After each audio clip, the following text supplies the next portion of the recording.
Hello. Hello. Oh, I don't know if I've got this in the right place here, but welcome to... Oh, no, maybe not. Cancel. Yeah, I think you should hold.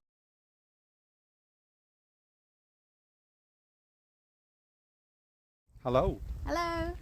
Welcome to episode 4 of FollowingEve.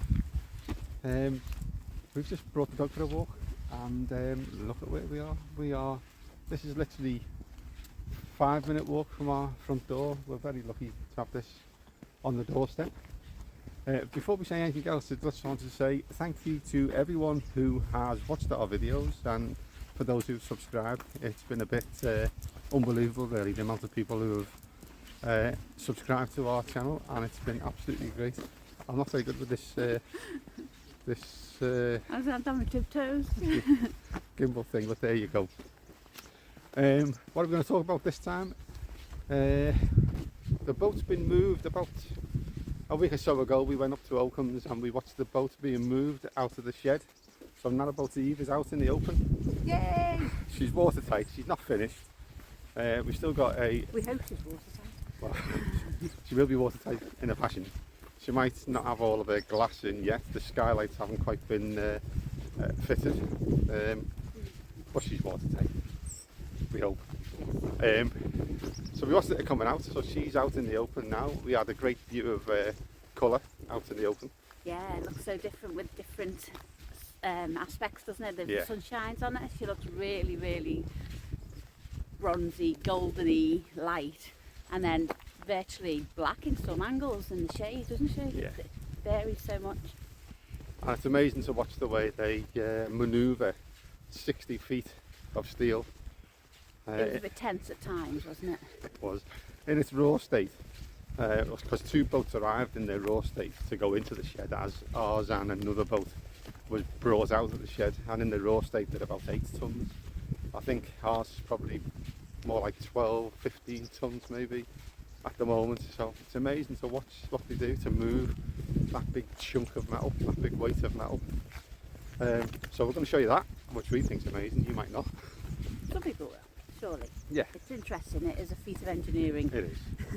And then just have a little look again at the powering of the boat and the options we've got to bring energy into the boat to keep it running. We spoke about it briefly in the first episode of FollowingEve. And we don't know an awful lot about it still, but we know a little bit, so we'll give you a little bit of an insight to what's going to go into the boat. Apart from that, hope you enjoy, and thanks very much again. Turn the thing round, say hello to Anushka. Oh, how do you do that? Hang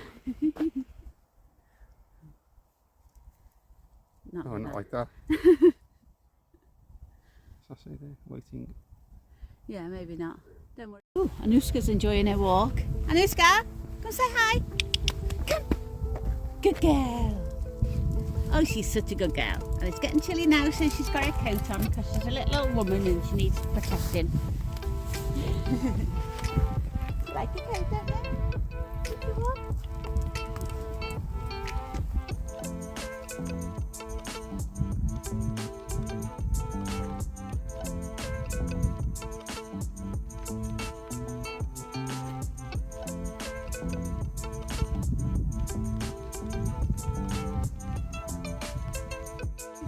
Does what?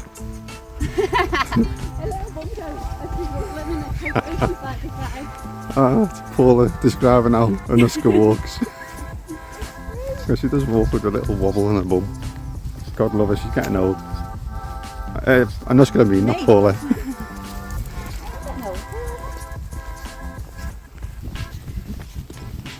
It's the 20th of November today. The start of the World Cup. Oh. That's me, It's exciting. The World Cup Qatar. There's been loads of grief the last few weeks about whether it should have been held there and how corrupt it was for them to get the World Cup. But it's very naive if you think it doesn't happen every time. There's a judgment on who should get a sporting event. It's worth a lot of money to the country. It's happened probably every time, and always will. So good luck England, good luck Wales.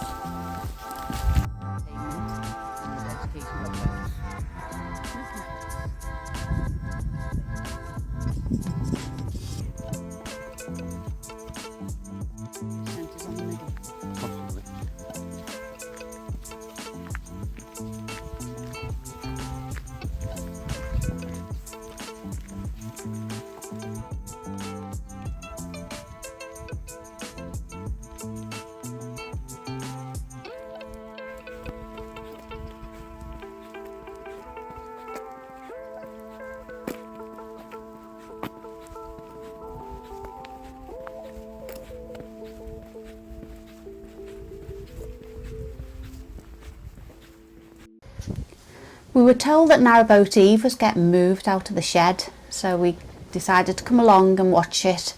It was an amazing process to watch. The machinery that's required is phenomenal. There was 2 boats getting brought in their unfinished state. The basic steel hull just with the undercoat on. They were being brought into the shed, so they needed to remove the 2, including ours, that was already there. It was a really long process, so we will speed it up a little bit for you. We were down there for hours. Whilst the boats are in the shed, they sit on wooden slats. Now, to move the boat out of the shed, they're going to have to lift it up for them to put wheels underneath. They do this by putting air into big canvas bags that takes the weight and then lifts the boat up. You can see them doing that.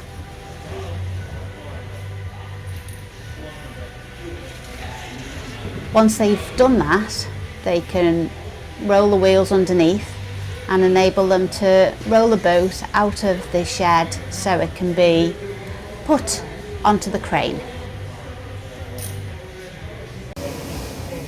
At this point, the bag containing the air is fully inflated.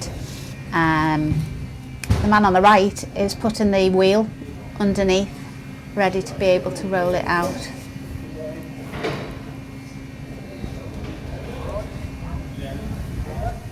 Once it's done, once it's got it in position, then they can deflate it, as you can hear is happening now.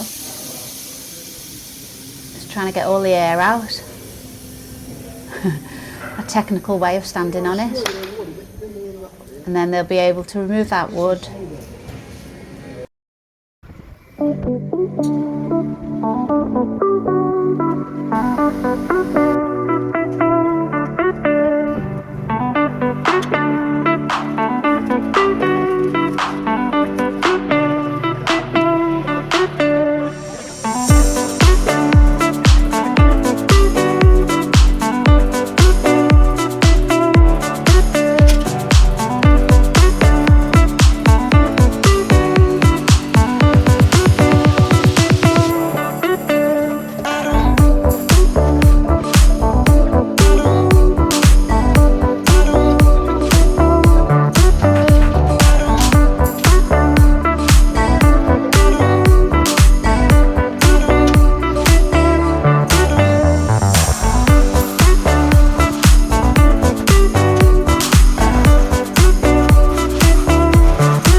At this point, the new boat was in as far as it was going to go and as far over to the right as it was going to go, and I was walking down the length of Narrowboat Eve on the left here and looking at the gap and the angle to get it out, and I was thinking there's absolutely no way she's going to get through that gap.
see that colour? Yes.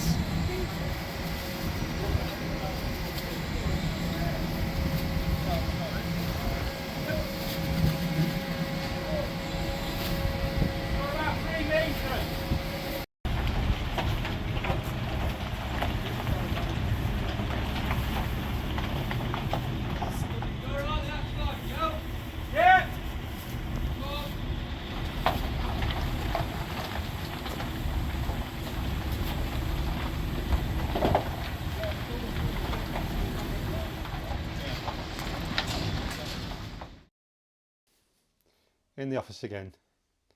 At the start of this video, I did say I'd give you a bit of an insight, or a better insight, into what's going to be in the boat in terms of power in the boat.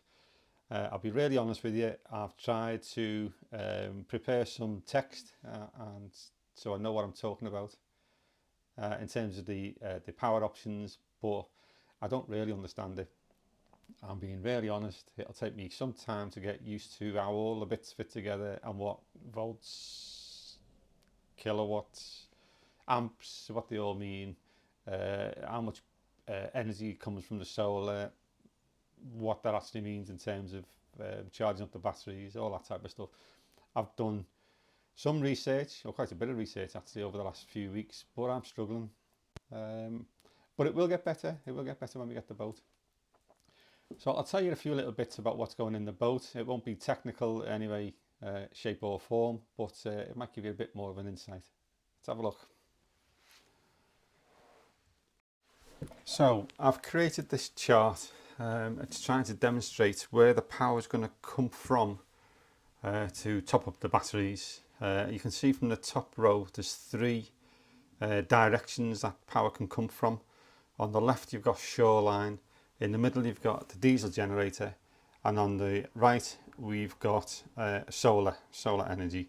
In the middle there's a picture of our batteries. That's actually a picture of our actual batteries, not a stock photograph. The batteries arrived a couple of days ago. We were all very excited, especially Oakums, because this is the first set of bespoke batteries that they've received from the factory. They have been painted orange to match the boat, in honour of the fact that we're the first Oakums electric boat. And you can see from the diagram that the three energy sources go into that battery. There's lots of other things that happen en route, which I don't know about yet, but I will find out about. They top up the batteries, and the batteries are used to run the engine. And on the bottom right there you can see the Vetus eline 10 kilowatt motor. I think you call it a motor rather than an engine. Now Shoreline Power is 230 volts. It comes from the national grid. These posts that you see at the end of the pontoons in marinas, this is actually our marina, Scarisbrick Marina, where our boat is going to live when we're not out and about. It powers the boat the same as it would power your house, and it also charges the batteries at the same time. So it's just basically part of the national grid that you plug into and you pay for on a meter, the same as you do in your house. Now the diesel generator, this is a Vetus GHX8 SIC diesel generator. Now it says in the manual that it's 6.4 kilowatts, but it's rated at 8 kilovolt amps. Now I haven't got a clue what that means. I'll work it out in time. What I do know is though, it's nice and quiet. It's small as well, so it fits neatly alongside the electric motor, but it's quiet. I think it gives off about 65 decibels, which isn't that much more than my fridge, to be honest. And the other thing is, it comes in a lovely soundproof box, which looks like this. This is actually our diesel generator. So it's nice and quiet, nice and small and neat. And this is our electric motor. It is a Vetus eline 10 kilowatt electric motor. It's the equivalent of about 22 horsepower, I think, which is about half of what we were going to get. We were going to get a Beta Marine 43 horsepower diesel engine, so it's a lot smaller. But when you read all the documentation and you watch some of the educational videos from Vetus, It explains that actually we've probably been overpowering our boats, our narrow boats, with big diesel engines over the years. We don't really need that much horsepower to pull 20 tons of metal and all the various bits that go into the boat at 3 miles an hour. You need torque because that's the power to thrust you forward, but we don't need horsepower to give you excessive speed. We're only going to be traveling 3-4 miles an hour at best, and if you try to increase your speed by increasing the power, all you do is you create waves, so you don't move forward quicker in proportion to the amount of power that you're adding to the engine, so it's inefficient. There's next to no noise comes from this engine. You probably find it difficult to see whether it's actually on or not if it didn't have lights on the control panels to show you that it's actually working. Solar panels I do know a little bit more about, mainly around the production rather than how efficient they are. They're basically silicon. They're made of silicon. There's two main types. The ones on Eve are called monocrystalline or mono solar panels. They're made up of monocrystalline solar cells, rather than the other main type of solar you can get, which is polycrystalline cells or poly cells. The poly ones, they're the bluish ones that you can see around and about, whereas the mono ones, like the ones we're getting, they're more of a black appearance. That's how visually you can distinguish them, really. They both do the same job.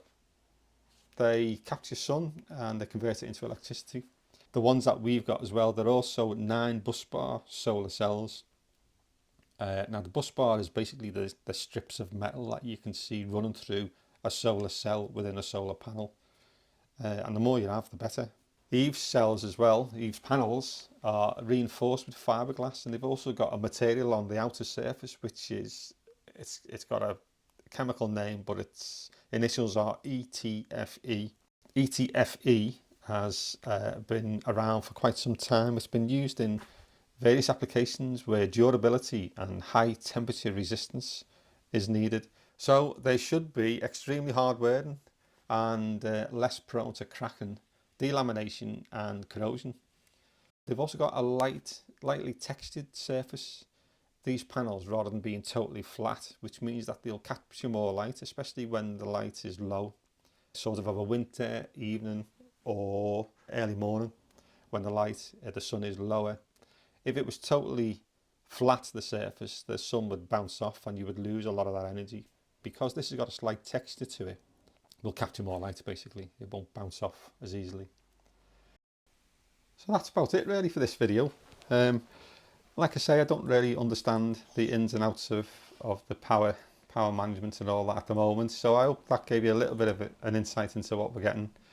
I hope you enjoyed watching Eve being manoeuvred out of the shed. We really enjoyed it. We thought it was great to see her colour out in the open. Fascinating to watch how these men work together to get it done as well. Got whales on in the background, don't tell me, boss. Anyway, listen, thanks very much for watching. Like I said at the start, really appreciate everyone who watches, and especially those who have subscribed. It makes you want to do another one. It makes you think someone's actually interested.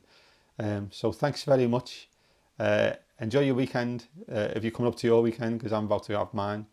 I'm going away to the lakes for some walking with some friends. It's now getting towards the end of November. We should be getting Eve in about 2.5 weeks time. So really excited. Hopefully next time we do one of these, we will be on the boat. It'll be finished and we'll be able to give you a full tour of the finished Narrowboat Eve.